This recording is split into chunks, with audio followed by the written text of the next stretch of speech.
job. Yeah. Okay. Yeah. See, you've been in Amazon, you've been in LinkedIn, you've been in multiple large companies, right?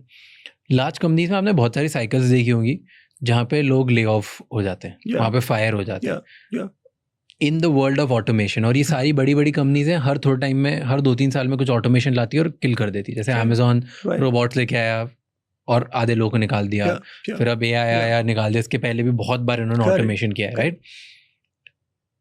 What have you seen कि जब in large companies में automation आता है, कौन से लोग हैं जो फायर हो जाते हैं और कौन से लोग हैं जो रह जाते हैं? कौन स्पेसिफिक टाइप के इंजीनियर है जो सर्वाइव कर जाते हैं ऑटोमेशन में? क्योंकि अगर 10,000 लोगों में से 5,000 लोगों को फायर किया है, 5,000 अभी भी इंजीनियर्स होंगे. मैंने उसको डिप्लोमेटिकली ना आंसर के बिल्कुल हार्ड फैक्ट मैं आपको प्रेजेंट करता हूँ कि नॉर्मली एक लीडरशिप कैसे डिसाइड करता है कि फायर करना है. And I take a specific example also, right? I talk about fire कैसे करते हैं and I also take you कि इसका इंपैक्ट क्या पड़ता है कंपनी में, बिकॉज इसका सिर्फ फायदा नहीं होता है कंपनी को काफी नुकसान हो रहा होता है when they do the firing. तो अगर कंपनी को फायर करना होता है और उनको डिसाइड करना होता है कि इसको फायर करे, तो एक जो अनडिप्लोमेटिक आंसर जो कि कंपनी आंसर नहीं करती है, राइट, वो ये होता है कि वो पहले आइडेंटिफाई करते हैं कि कौन सबसे ज्यादा टाइम से कंपनी में काम कर रहा है.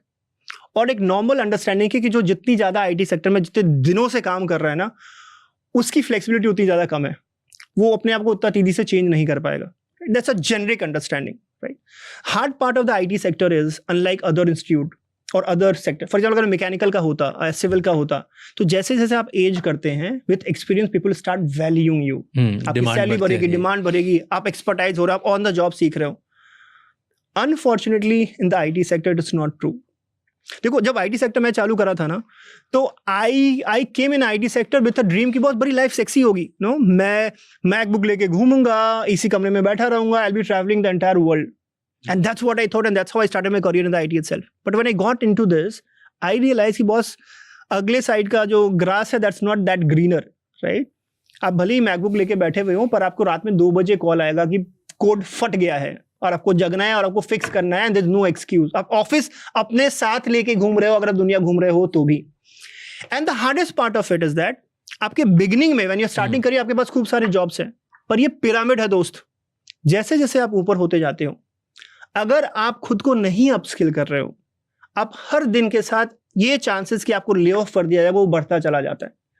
इवन टुडे मैं आज भी हर दिन आधे घंटे 1 घंटे नए कॉन्सेप्ट को पढ़ने की कोशिश करता हूं, because I live with the fear कि आज का बच्चा जो कॉलेज में डायरेक्टली मशीन लर्निंग से ही चालू करता है, वो मुझे कभी भी रिप्लेस कर सकता है, especially in this age of AI. And if I don't uplift my self, because I carry a baggage of high salary, I carry a baggage of कि मैं उस एज से निकल चुका हूं जहां मैं इतना स्मार्ट नहीं हूं जितना एक 19 साल का, 20 साल का, 22 साल का बच्चा है.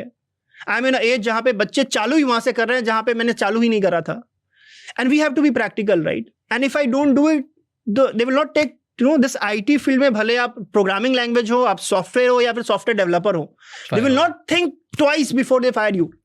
अभी गूगल ने जब फायरिंग करी थी, lot of senior engineer they wrote post on LinkedIn कि मैंने 12 साल इस कंपनी को दिए, and the company didn't even think कि एक बार मेरे को इन्फॉर्म कर दे, तो फायर कर दे, कोई दिक्कत नहीं है, कम से कम बता तो देते बॉस मैंने 12 साल अपने लाइफ का गूगल को दिया है. And they have not even inform me कि हम आपको बाय कर रहे हैं. आई वाज जस्ट टोल्ड कि एक ही you have to just submit the laptop and you cannot come back to your desk also. That's how the hard firing is. I was on PayPal. हर साल PayPal में कहते थे कि फरवरी में firing होगी, और किसी को पता नहीं होता था कि फायरिंग किसकी होने वाली. क्यों? They have this, you know, कि हर साल जो और काम नहीं कर रहा है या कुछ लोग काम नहीं कर रहे हैं, उसको they will go and fire it out. और हर साल ये रहता कि फरवरी के टाइम में लोग फायर करेंगे. बड़ी कंपनी है, और इसका इम्पैक्ट ये होता था कि दिसंबर से बच्चे गॉसिप करना चालू कर देते हैं कि यार फायर होने वाला है, इस पर कौन जाएगा. लोग काम छोड़कर दे आर ओनली थिंकिंग कि इस बार कौन फायर होगा.